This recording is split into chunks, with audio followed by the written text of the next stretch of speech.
Welcome to episode 4 of Startup Fundamentals. I am glad to see you here. In this episode, we will cover how to identify your target market, understanding who the business's potential customers are, what they need and want, and how to effectively reach and serve them. All this in this episode. Follow along to ensure success on your startup journey as a new entrepreneur. You can get your own printed version of Startup Fundamentals by following the link in the description. The Startup Fundamentals is a blueprint and a guide that you can use to get your startup right from the beginning and avoid unnecessary mistakes. Let's dive into today's episode. Identifying a target market is an essential step in the planning process for any business.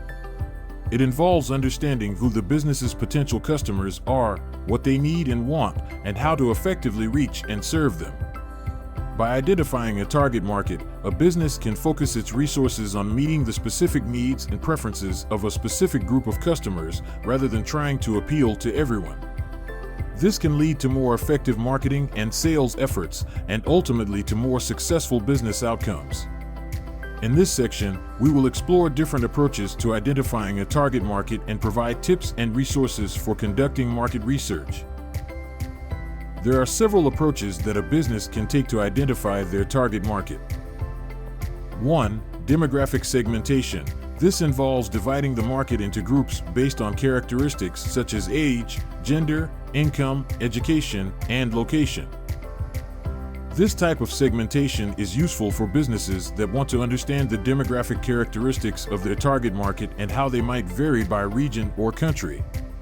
For example, a business that sells clothing for children might use demographic segmentation to target families with children aged 3 to 12, while a business that sells luxury cars might use demographic segmentation to target affluent consumers with high incomes. Demographic segmentation can be useful for businesses because it allows them to tailor their marketing and sales efforts to specific groups of customers based on their characteristics. However, it is important to note that demographic characteristics alone do not necessarily determine a customer's needs or preferences. Therefore, it is often helpful for businesses to use other types of segmentation in addition to demographic segmentation. 2. Psychographic segmentation. This involves dividing the market into groups based on personality, values, attitudes, interests, and lifestyles. This type of segmentation is useful for businesses that want to understand the psychological and emotional characteristics of their target market and how they might influence purchasing decisions. For example, a business that sells outdoor gear might use psychographic segmentation to target consumers who are adventurous and outdoorsy, while a business that sells organic food might use psychographic segmentation to target consumers who are health conscious and environmentally conscious. Psychographic segmentation can be useful for businesses because it allows them to tailor their marketing and sales efforts to specific groups of customers based on their psychological and emotional characteristics. However, it is important to note that psychographic characteristics are often more difficult to measure and may be more subjective than demographic characteristics.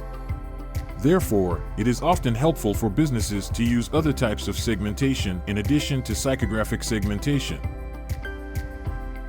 3. Behavioral segmentation. This involves dividing the market into groups based on how they use or respond to a product or service. This type of segmentation is useful for businesses that want to understand the behavior of their target market and how it might vary by product or service. For example, a business that sells coffee might use behavioral segmentation to target customers who are heavy coffee drinkers, while a business that sells smartphones might use behavioral segmentation to target customers who are early adopters of new technology. Behavioral segmentation can be useful for businesses because it allows them to tailor their marketing and sales efforts to specific groups of customers based on their behavior. It can also help businesses to identify potential opportunities for product or service innovation. However, it is important to note that behavior can often change over time, and it may be influenced by other factors such as demographic characteristics or psychographic characteristics. Therefore, it is often helpful for businesses to use other types of segmentation in addition to behavioral segmentation. 4. Customer personas. A customer persona is a detailed profile of a typical customer that represents a business's target market.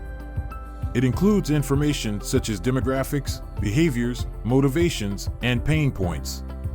Customer personas are often created based on market research and are used to help businesses better understand their target market and how to effectively reach and serve them. For example, a business that sells fitness equipment might create a customer persona for Jane, a 35-year-old female who is interested in improving her fitness and health. The customer persona might include information such as Jane's demographic characteristics, age, gender, income, education, her fitness goals and motivations, and the challenges she faces when trying to achieve her goals. Using customer personas can be useful for businesses because it allows them to create a more detailed and personalized understanding of their target market. This can help businesses to develop more effective marketing and sales strategies and to create products and services that better meet the needs of their customers. 5. Market research. Market research involves collecting and analyzing data about a business's target market.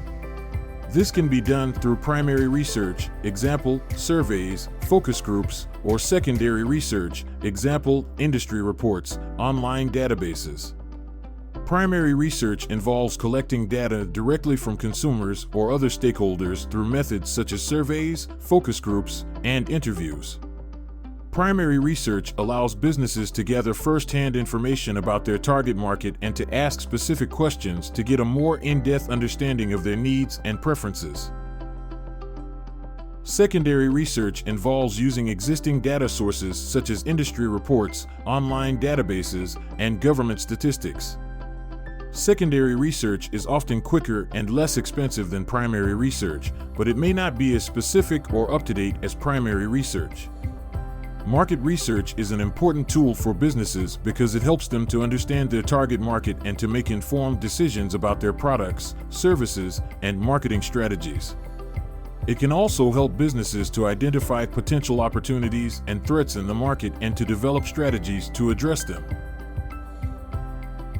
Overall, the best approach to identifying a business's target market will depend on the specific needs and goals of the business. It may be helpful to use a combination of these approaches to get a more complete understanding of the target market.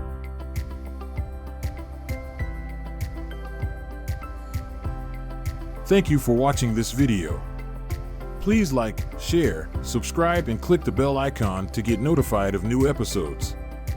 You don't want to miss the next episode of Startup Fundamentals. We are here to help you be a successful entrepreneur. Thanks, and see you soon.